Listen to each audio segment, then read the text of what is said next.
warahmatullahi wabarakatuh. Nahmadullaha hamdas syakirin wa nu'minu bihi imanal muqinin wa nuqirru biwahdaniyatihi iqraras sadiqin. Asyhadu an la ilaha illallah Rabbul arsyil azim mukalliful insi wal jinni liya'buduhu mukhlishina lahuddin hatta ya'tiyahumul yaqin. Wa asyhadu anna Muhammadan abduhu wa rasuluhul karim sallallahu alaihi wa ala alihi wa ashabihi wa man tabi'ahum bi ihsanin ila yaumiddin. Amma ba'du. Ashabul fadilah al-muhtaramin, para alim, para bapak kiai, wa fi muqaddimatihim akhinal karim ibnil karim ibnil karim ibnil karim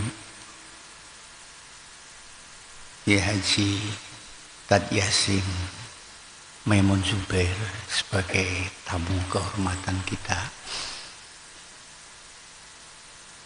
para pejabat pemerintah rawuh di majelis ini, Bapak Camat, Bapak yang mewakili Ibu Kapolsek, dan semua yang mewakili para pejabat yang saya banggakan, saya cintai, saya harapkan doanya para jamaah Hikam Ibn Athaillah As-Sakandari, semuanya hafizunallah wa iyyakum ajma'in, amin ya rabbal alamin. Malam hari ini alhamdulillah wa syukurillah kita masih diberi kesempatan oleh Allah SWT, kita hiasi dengan sifat-sifat yang baik sebagaimana yang kita temukan di dalam Ibnu Athaillah tadi. Betul apa tadi yang disampaikan oleh Ustaz Ubaidillah juga, bahwa menyetir makalah Imam Ghazali, kalau orang itu melihat keindahan, misalkan melihat musik yang enak kita dengar, suara nasidah yang enak kita dengar, dan kita melihat kecantikan wanita, melihat keindahan alam semesta, kok hati kita tidak bergetar? Ini menunjukkan bahwa hati kita sudah mati. Itu kata Ustaz Ubaidullah tadi menyetir dawuh Imam Ghazali. Ternyata dari Ismatul Hawa, musik ini melantunkan hal al-hubbu sukaro mithlana. Apakah kamu melihat cinta itu memabukkan seperti saya ini? Ini artinya kalau orang sedang cinta kok tidak mabuk, itu sudah tidak normal lagi. Jadi ini sebagai bukti keindahan-keindahan yang diciptakan oleh Allah, yang semestinya bisa menggetarkan hati kita, yang pada giliran selanjutnya untuk kita bisa menemukan betapa Allah itu maha indah. Allah maha pencipta, badi'us samawati wa ard, pencipta yang tanpa ada contoh sebelumnya. Hadirin rahimakumullah, yang dikatakan oleh Ustaz Gus Tad Yasin Tadi sedikit tentang sejarah Ibnu Athaillah. Alhamdulillah saya kemarin baru saja sowan ke sana dan bahkan juga sowan ke Imam Abul Abbal Al-Mursi, juga kepada Syekh Abil Hasan Asyadzili di Khumaitsaroh namanya, jauh di sana. Kebetulan waktu itu hati saya sedang rodok lega begitu. Rodok lega, rodok insap begitulah. Saya merenungkan betapa hebatnya orang-orang dulu. Saya kepingin seperti orang-orang dulu. Tapi tampaknya sulit untuk kita tiru dalam kondisi sekarang ini. Karena orang-orang pada waktu itu didukung pula oleh situasi dan kondisi yang masih hening, masih suci, masih resik. Ciptaan Allah itu masih belum dirubah-rubah seperti aslinya. Kita kesana kemari masih melihat ayat-ayat Allah yang kita bisa baca dengan terang benderang. Dengan ingat dulu orang-orang tua kita mengatakan, nek ono perenjak ngoceh di sebelah kanan rumah itu akan ada tamu. Kalau di sebelah kiri itu mengkhabarkan kalau ada orang sakit. Dulu begitu. Tapi isyarat-isyarat dari bahasa burung dan lain-lain itu sudah tidak ada. Bahkan burungnya itu sudah tidak ada. Begitu ada dikejar-kejar. Jadi manusia itu betul-betul rakus. Tadi digambarkan bahwa orang-orang menuju kepada syariat, menuju kepada tasawuf, itu orang-orang dulu kebanyakan melalui syariat dulu. Jadi kepikirannya sudah diolah, sudah dicerdaskan dengan pemikiran-pemikiran syariat. Tapi tentu kita bisa menggambarkan, jika orang itu hanya berpikir tentang syariat saja, maka orang itu, apalagi kondisi sekarang ini, akan mudah stres. Darah tingginya akan mudah naik. Karena apa? Ya karena mereka telah melihat betapa banyaknya penyimpangan-penyimpangan terhadap syariat Allah Subhanahu wa Ta'ala.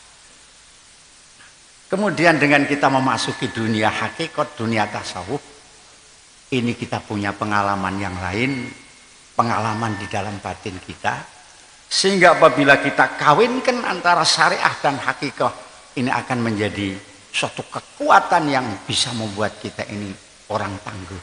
Namanya adab syar'i dan adab hakiki. Kita pernah baca di dalam Al-Quran, ada ayat, ma asabaka min hasanatin faminallah wa ma asabaka min sayyi'atin famin nafsik. Sementara di bawah itu ada ayat kullum min indillah. Semua itu dari Allah. Baik buruk itu dari Allah. Ini ternyata ketika ayat-ayat ini turun, malaikat yang ada di langit itu juga sempat berdiskusi. Malaikat Jibril, malaikat Mikail itu berdiskusi mempersoalkan tentang dua ayat ini. Sementara di bumi juga sedang berdiskusi antara Sayyidina Umar dan Sayyidina Abu Bakar. Sayyidina Abu Bakar memilih ma asabaka min sayyi'atin fa nafsik, ma asabaka min hasanatin fa minallah wa ma asabaka min sayyi'atin fa min nafsik. Sementara Abu Bakar memilih kullum min indillah. Ini terjadi di pelataran di dalam sahah Masjid Madinah. Kanjeng Nabi miyos keluar kemudian bertanya, ini kok rame-rame ada apa? Diaturi pirsa oleh para sahabat bahwa sedang ada diskusi seru antara Sayyidina Umar dan Sayyidina Abu Bakar. Yang cocok dengan Sayyidina Umar ikut kelompok Sayyidina Umar, yang cocok dengan Sayyidina Abu Bakar ikut khalakohnya Abu Bakar. Kemudian Rasulullah, ini saya temukan di dalam tafsir Ibnu Katsir, mandruk-mandruk komentar beliau, ternyata kiai-kiai yang ning bumi iki nek do sulaya do perselisihan, malaikat sing ning langit juga ikut berselisih. Baru saja saya diberi kabar kalau malaikat apa itu namanya Jibril, malaikat Israfil, malaikat Mikail juga sedang berdiskusi tentang ini. Tapi kemudian kesimpulan akhirnya ternyata kullu min indillah. Sehingga ini menjadi salah satu daripada akidah kita, khairihi wa syarrihi minallahi ta'ala. Tetapi tentu itu semuanya kita yakini, kita lakukan setelah melalui Kanjeng Nabi pun dihadapkan dengan persoalan ini. Seperti apa susah payahnya Kanjeng Nabi mengajak pamannya Abi Thalib untuk masuk Islam. Setelah turun ayat innaka la tahdi man ahbabta walakinallaha yahdi man yasha. Inilah keputusan hakiki yang harus diterima oleh Kanjeng Rasul sallallahu alaihi wasallam. Insyaallah panjenengan sudah paham dengan apa yang saya katakan. Hadirin rahimakumullah, Syaikhul Sakandari itu memang unik bagi orang yang betul-betul mencermati kitab Ibnu Athaillah. Itu sebenarnya akan menemukan jawaban-jawaban yang sangat penting di dalam kehidupan ini.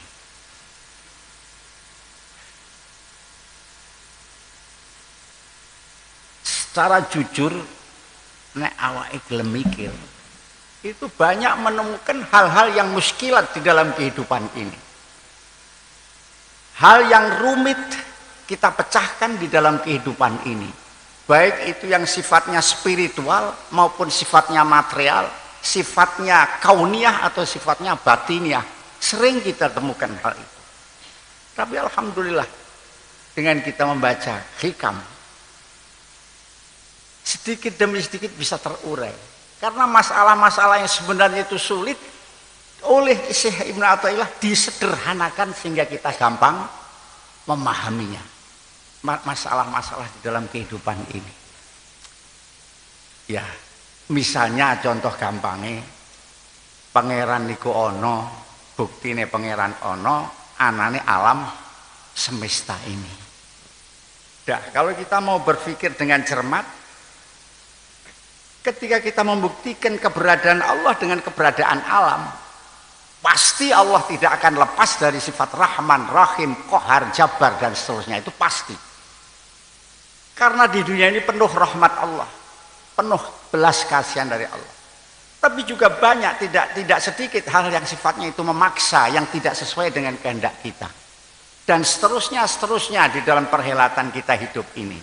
Maka praktis Gusti Allah itu mesti harus sifat Rahman, Rahim, Qahar, Jabbar dan seterusnya. Niku nek gelem terus. Kemudian muncul pertanyaan berikutnya. Nek Gusti Allah ono iki yo njur ning ndi? Kalau Gusti Allah itu ada itu, lantas Gusti Allah di mana? Di gunung, di tempat yang sepi, atau di Ka'bah sana? Quran menjawab, nahnu aqrabu ilaihi min hablil warid. Saya lebih dekat kepada hamba daripada otot gulu iring, salah satu daripada anggota kita yang paling dekat. Pertanyaan selanjutnya, tapi kenapa kita tidak pernah bertemu dengan Allah, tidak pernah ketemu Allah? Seolah-olah hanya teori-teori saja yang kadang-kadang membingungkan, yang sulit kita pahami. Syaikhul telah memberikan jawaban bahwasanya sebenarnya antara kita dan Allah itu tidak ada jarak. Yang membuat kita merasa ada jarak adalah karena nafsu kita. Andai kata kita tidak punya nafsu atau kita bisa mengalahkan nafsu, maka tidak perlu kita jauh-jauh mencari Tuhan. Tuhan telah ada di dalam diri kita. Yang sampai sekarang masih belum kita pahami para bapak-bapak, ibu-ibu, jamaah hikam, yang sering saya katakan, bahwa menurut ahli syuhud, Allah itu secara dzatiyah ada. Secara dzatiyah bisa dilihat di mana-mana, di alam semesta ini, di pucuk gunung, di pepohonan dan seterusnya. Secara dzatiyah ini yang belum bisa kita pahami. Sampai sekarang pikiran saya belum nyanda, hanya bisa teori secara sifatiah saja, sifat-sifatnya saja yang bisa kita ketemukan seperti itu.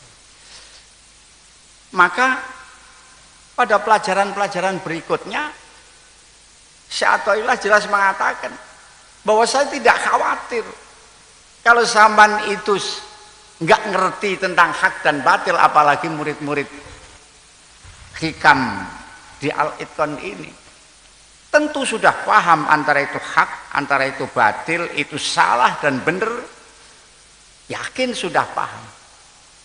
Tetapi yang saya khawatirkan bukan itu, yang saya khawatirkan kebodohan penjenengan kita tentang hak dan batil. Yang saya khawatirkan kalau sampean itu dikalahkan oleh hawa nafsu. Sebab wong niku nek dikalahno karo hawa nafsu, yo pinter kaya apa, hilang ilmune. Perilakunya tidak seperti orang pinter, tapi seperti orang bodoh. Maka ini makalahnya yang saya catat, la yukhafu 'alaika antal tabisa turuk 'alaika wa inna ma yukhafu 'alaika min ghalabatil hawa 'alaika.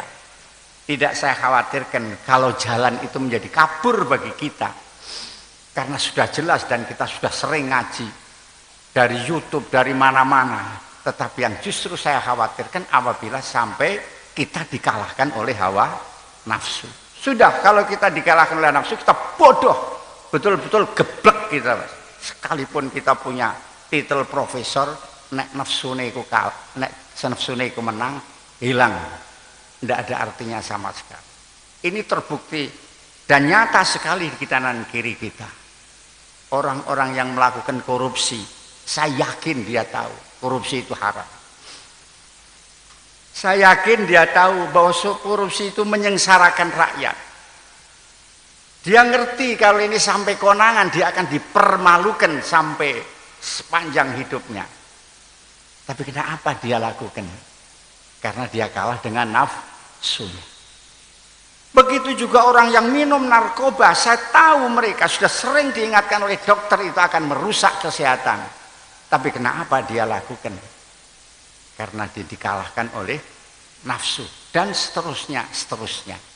Jadi hati-hati para bapak dan para ibu. Ini pesan-pesan saya Athaillah yang sangat penting sekali.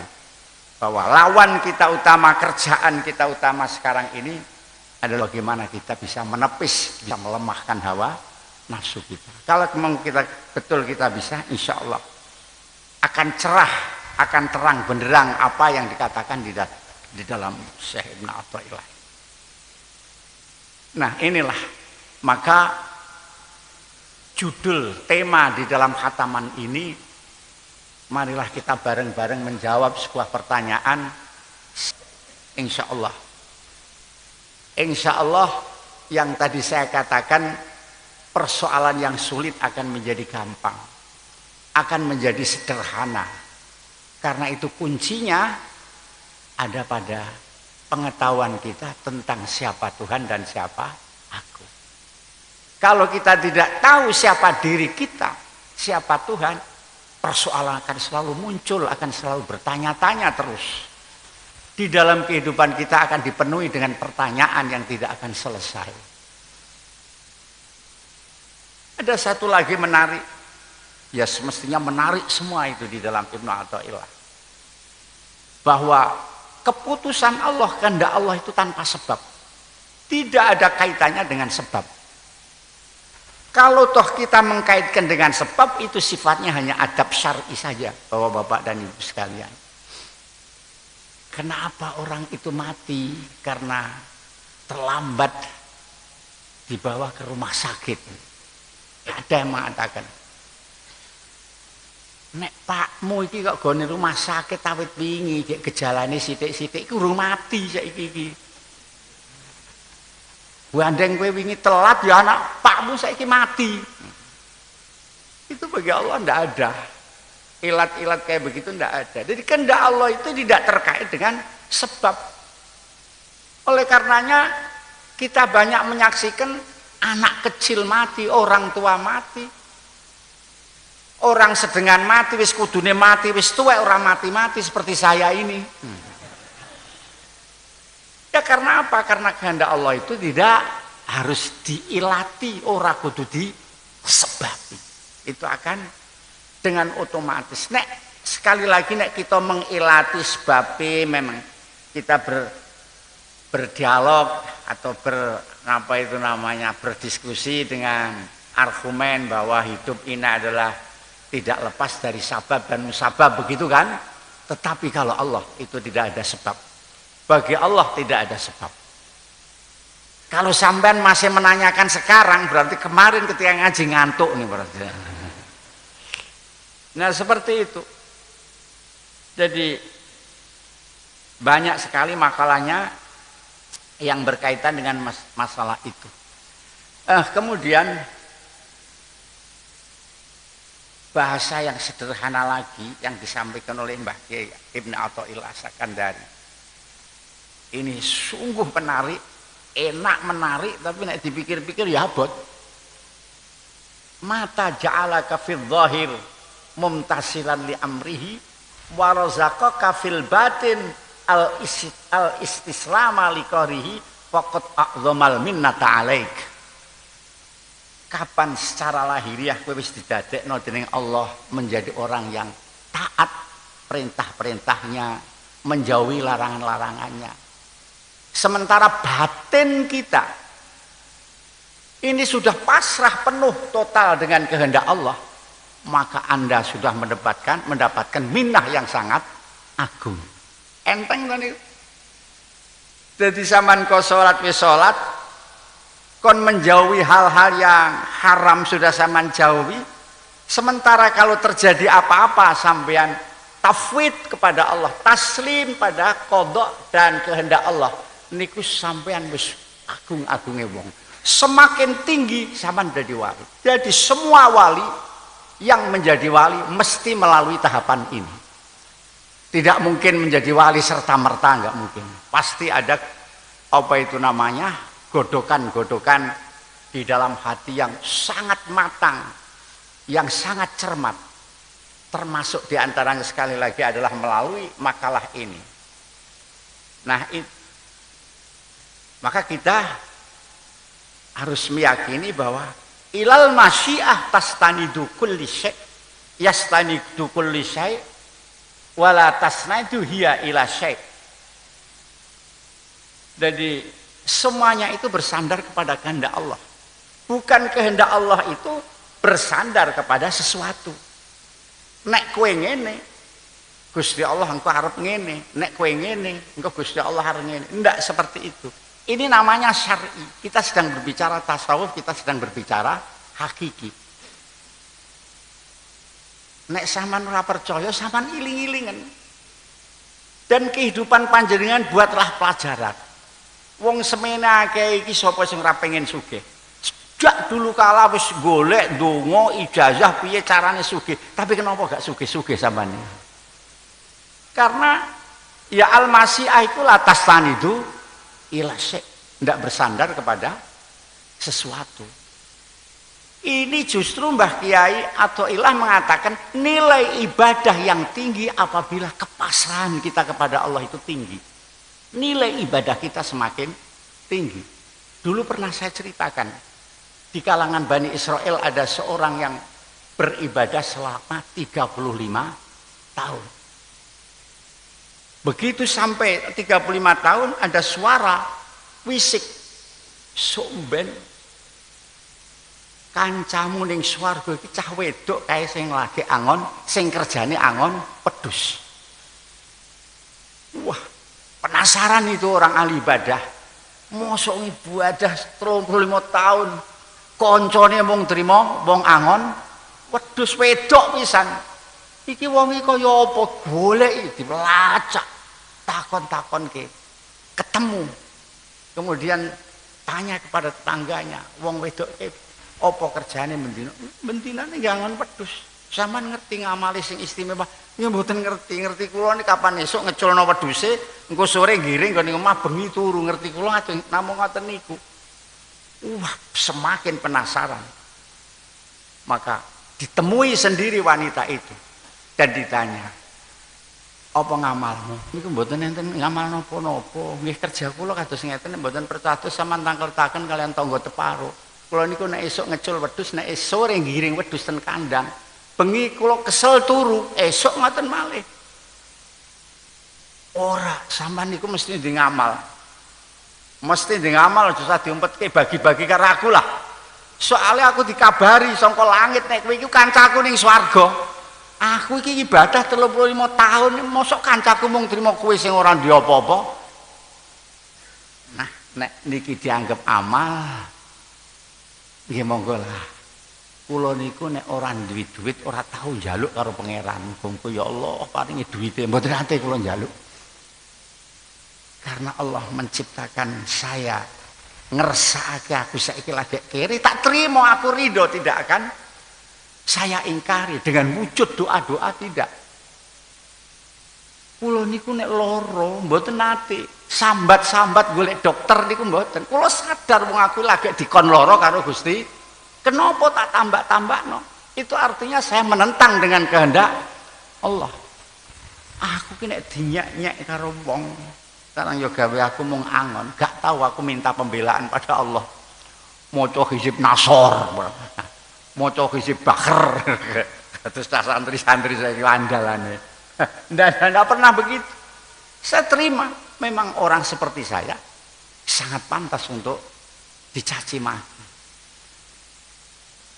Kiai sing 35 tahun ibadah niku ngeplek-ngeplek bathuke. Ya Allah, sapa sing iso ngamal kaya kowe?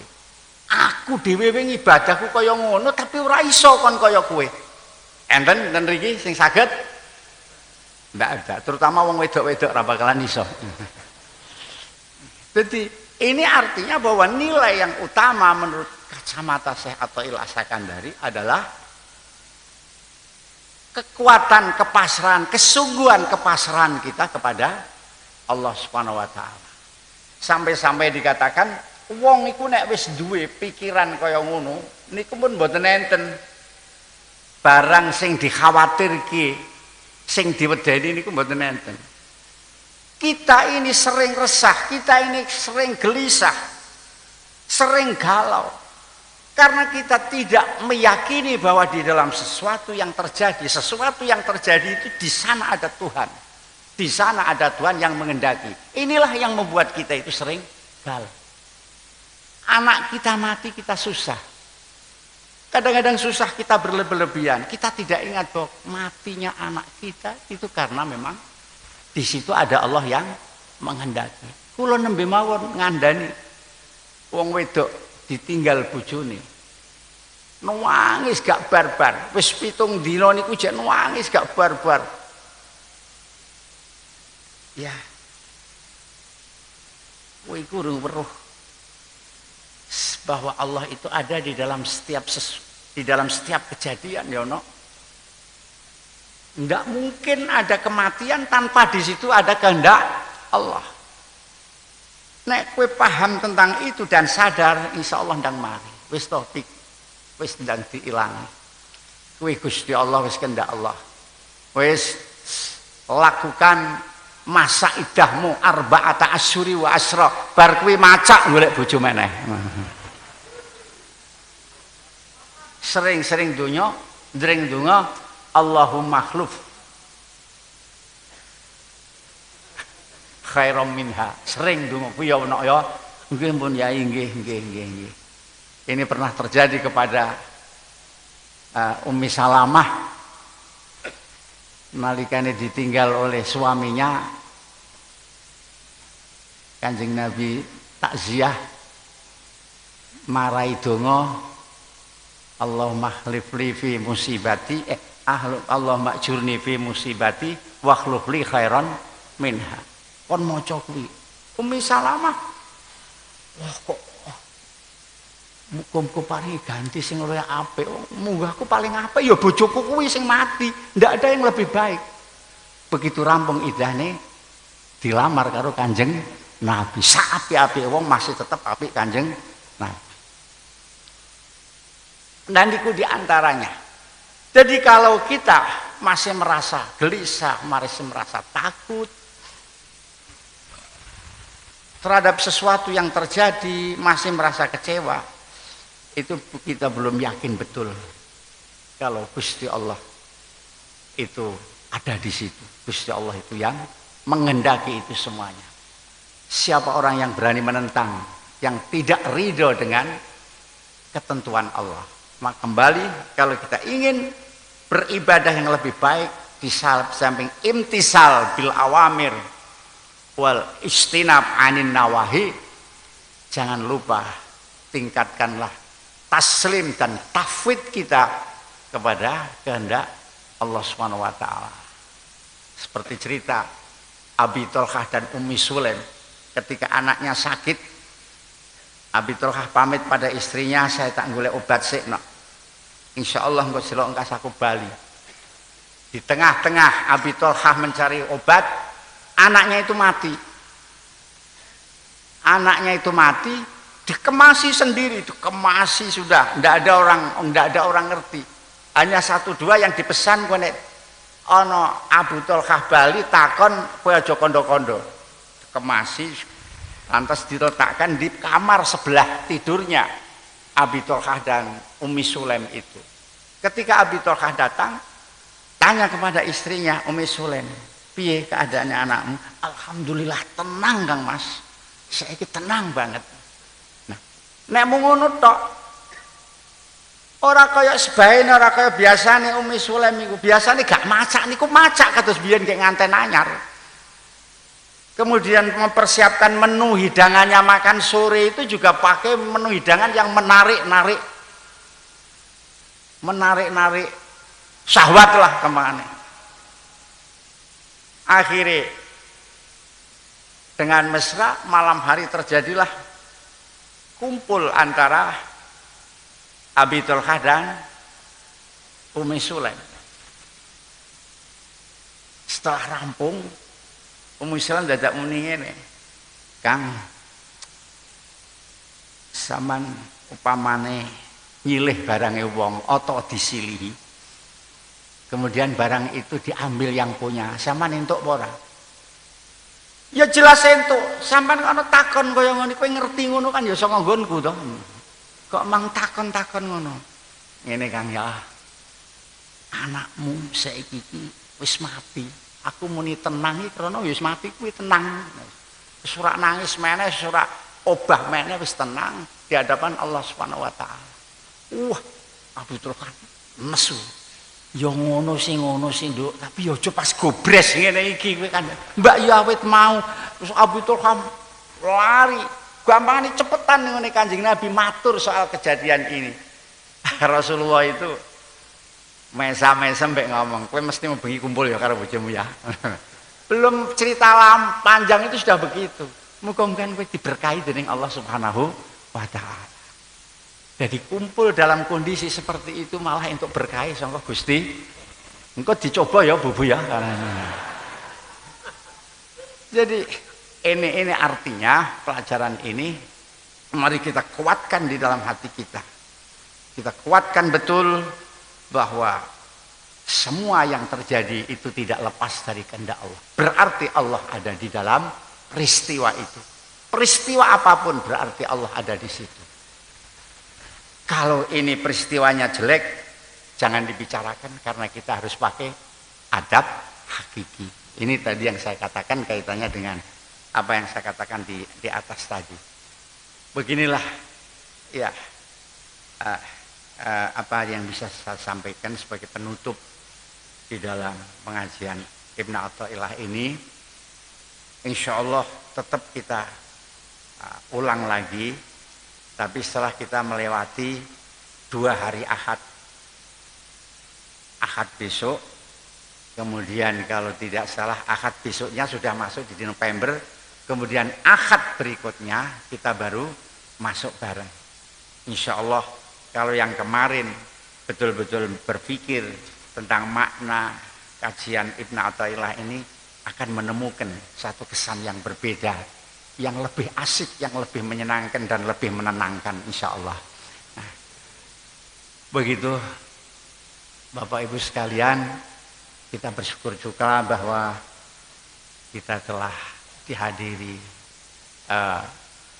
Ustadz Yasin Maimun Zubair. Saya sudah tidak perlu ngomong. Ini ada Bawaslu, ada apa? Bawaslu. Kenapa? Ya Bawaslu ya. Mana orangnya Bawaslu? Kita ada Bawaslu, itu ada Pak Kamtibnas itu, ya. Nggih. Maka saya tidak perlu ngomong. Cuman saya ngomongnya jenengan tahu sendirilah, begitulah. Ngomongnya begitu aja, nggih. Mudah-mudahan apa yang dicita-citakan beliau dikabulkan oleh Allah Subhanahu wa taala. Amin ya rabbal alamin. Tenang. Kita bareng-bareng membaca apa itu namanya munajat Syekh Abdillah sebagai penutup di dalam penutupan ini. Monggo kita tayangkan munajatnya, kita baca bareng-bareng.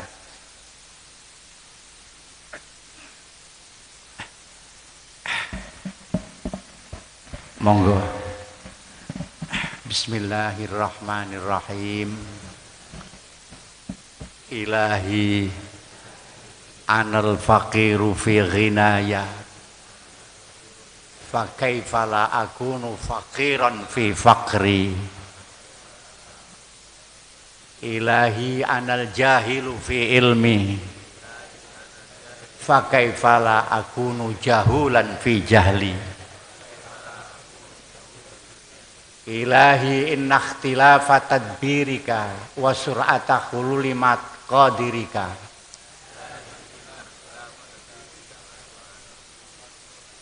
mana'a ibadakal arifin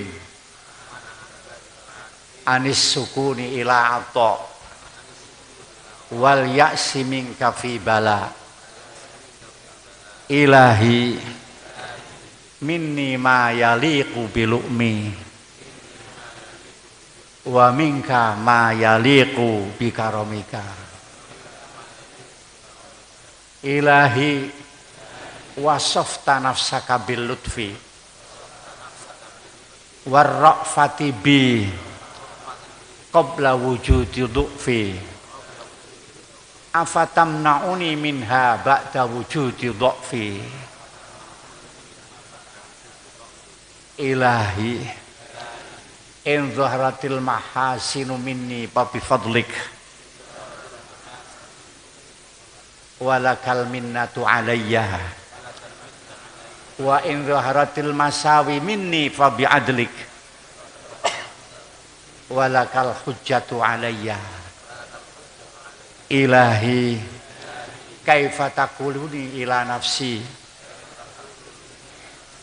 kaifa taqiluni ila nafsi wa qad tawakkaltali wa kaifa udom wa antan nasiruli.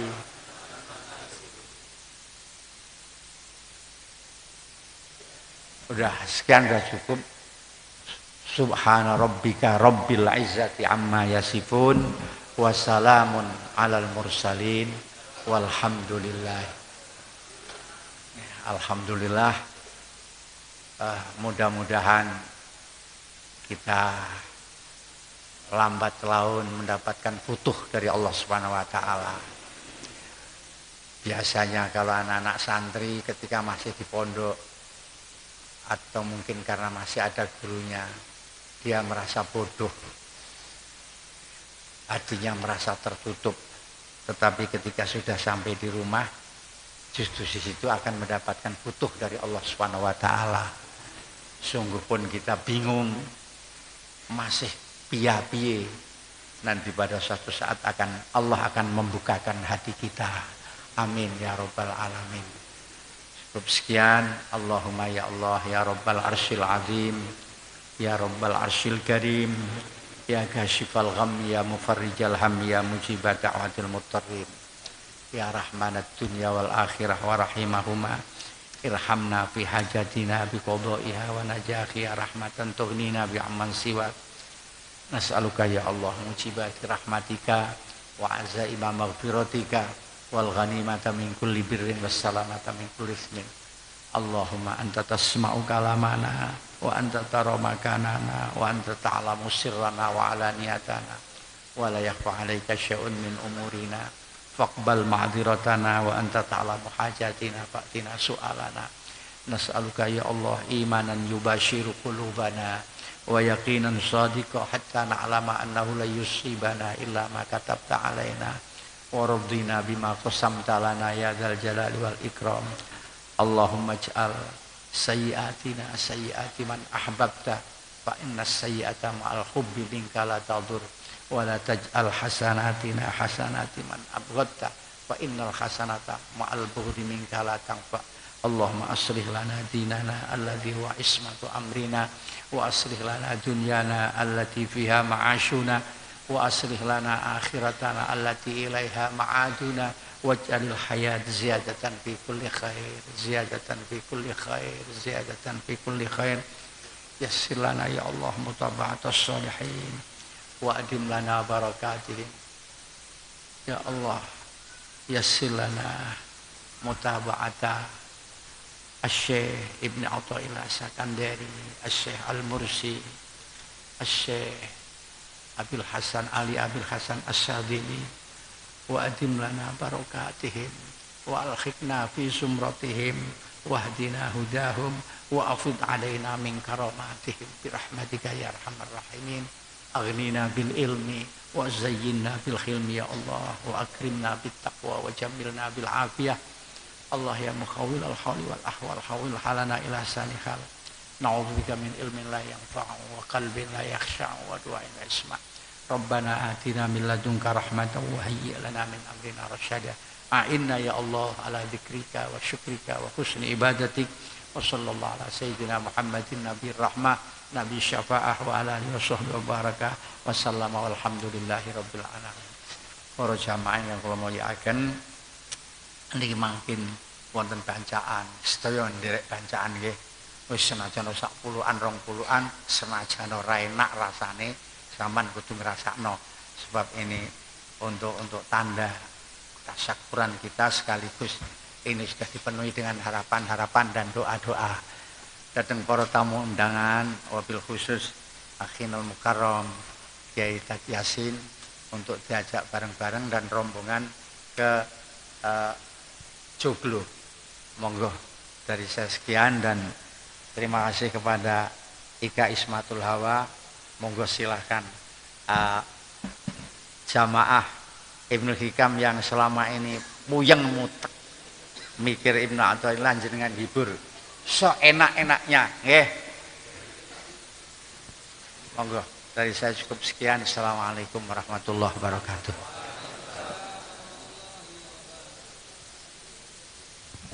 Mekaten saha semanten adicara